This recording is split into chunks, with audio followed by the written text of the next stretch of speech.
All right. Hey, Raider Nation. Today is March 31st, Saturday.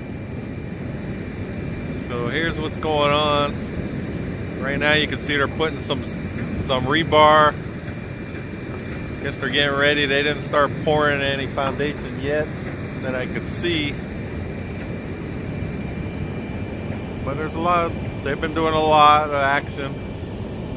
Seen it on the news and stuff. They finally signed an official lease with the city of Las Vegas. So now the stadium is like legal, where everything's gonna go through. They just signed that earlier this week. So here we go.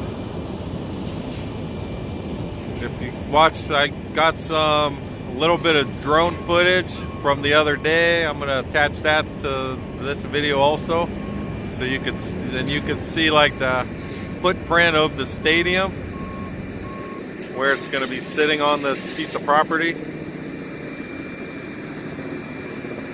So I don't really see anything going on today, but this is my update.